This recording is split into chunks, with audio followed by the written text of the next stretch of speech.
Good evening. My name is Bill. With positive news about treatments for AIDS everywhere in the media, one would think that the HIV and AIDS community is on the brink of an enormous celebration. But where's the party? Having lived with HIV for over 2 decades, I'm certainly ready for one. The emotional stress of a life-threatening illness and the roller coaster of hope associated with every tidbit of promising news have taken heavy tolls.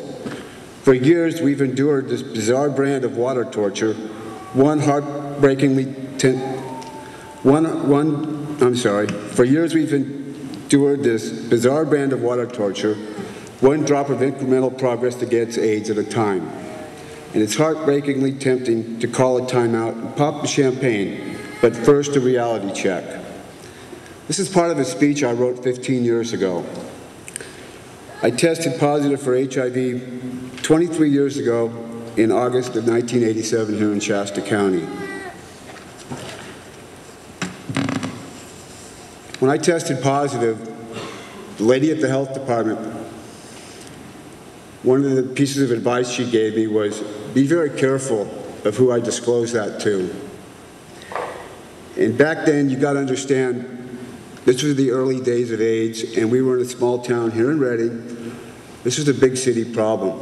It didn't affect us up here. This was San Francisco, New York, so we didn't think about that. And the lifestyle I was living back then, I was in every high-risk group you can be in. It was sex, drugs, and rock and roll. That was my lifestyle. And because of that, I had some very good friends that knew that I was, doing all them risky things. And a friend of mine for a long time was talking me into getting tested. And, I always thought, like a lot of people up here did, it's the big city problem. It's never going to happen to me. So I got tested. The very first time I tested, I came up positive. Well, it took me a long time to come to grips with that. I struggled with it for 3 years, kept it inside. Didn't tell a soul, not even my family. Finally, it come to the time when I thought, well, I need to start thinking about, getting treatment, looking at medications, what is there and all that. And, but I knew that it was expensive. How was I going to pay for this stuff? I'm hearing rumors, the only drug back there was AZT, $1,000 a month. Well, where am I going to pay for that, So I searched for a job that had medical benefits. Well, back then we didn't have the protections that we have now. There was no such thing as the Americans with Disabilities Act. So I got this good job working at a local car dealership, and when I finally became eligible for the medical plan, I waited 6 months before I started seeking treatment. Then when I started submitting claims for the insurance, my employer found out. And they let me go. And that was the start of me not being able to get a job here in this county. I was unemployable. Word got out. I couldn't get a job in my field, in this community. So that was one of my first lessons in how important it is for me to keep this a secret. Big lesson. I couldn't get a job anywhere. So it was a hard struggle. Well, in about 1992 or so, I started having, my health was declining. First things that was going on with me, I was having severe dental issues. I was losing teeth every week.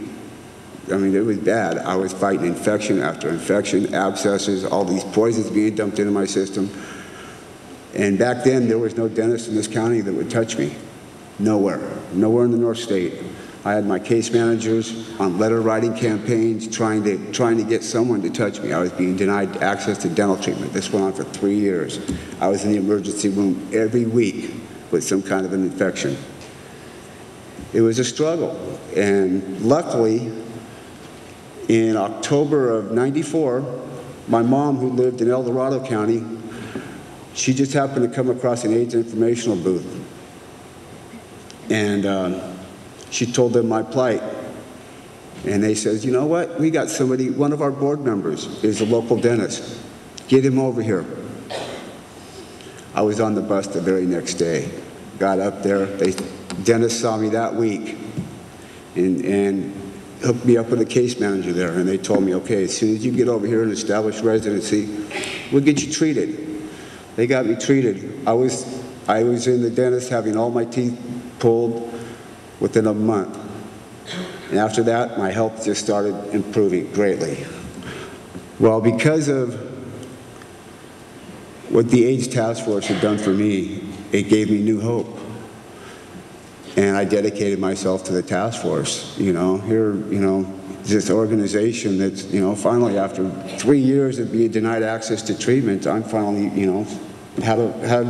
here's this great organization. So I dedicated myself to that and got involved in activism, community activism,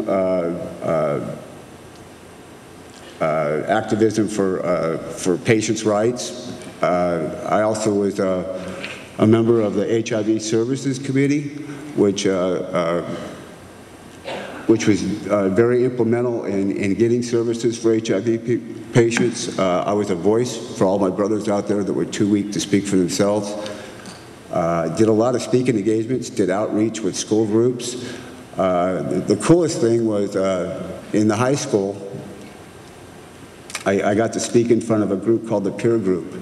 And what it was is we spent a month teaching these kids about HIV education, and then they put together a presentation to go out and teach their peers. And it was really cool. When they finally got their presentation together, they had to go in front of the school board to get it approved. And so they're doing this really neat presentation, and they did this rap song about a guy named Bill. I was so proud of those kids. I was just beaming, man. So, and it was great. And the first time I spoke in front of these kids, I was just nervous as all get out. And afterwards, they all just embraced me and just gave me all this love. And it was encouraging, and it gave me strength. And yeah, it was cool. It was really cool. And the whole community embraced me, and it's, I was very proud of that. That's one of my most proud things. In closing, I'd like to continue with the rest of my speech. Many people with HIV are looking at life's great questions and our own futures with eyes awakened to the living world and turned away from the bleakness with which we've lived for 30 years. We're taking stock in our homes, our careers, and our lives. Is the job, family, or partner I wanted to die with the same job, family, or partner I want to live with? I'm aware of how self-absorbed this sounds, but this fast-paced world of will I live to see the end has me off balance and constantly introspective. Truthfully, most of us are thrilled and grateful to still be here, but that doesn't mean I haven't been realistic. You can accept death as an imminent possibility and not let it ruin your entire day. It would be wonderful, and don't think I don't fantasize about it, to put all the negatives aside and take a night, a moment even, to celebrate all the wonders of science and grab its success against this virus, to grab those affected by AIDS and throw one hell of a party, to say progress. This is a new era. We're not going to die of this after all. I get an immune system boost at the mere thought of such an awesome scene. And then I see an obituary for someone in their early 30s who died of AIDS-related complications a few days ago. AIDS has not taken a breather. I realize I want to celebrate my good fortune while others are lying in intensive care, and I feel ashamed. The damn thing won't give us a break. The thoughts of a joyous, clear-cut end to this keep returning. I see an AIDS story on the news, and my mind wants the cure. I go to a lovely benefit and imagine we're celebrating and not fundraising. I still want that party to happen. Well, maybe a little wine and cheese type thing. Thank you very much.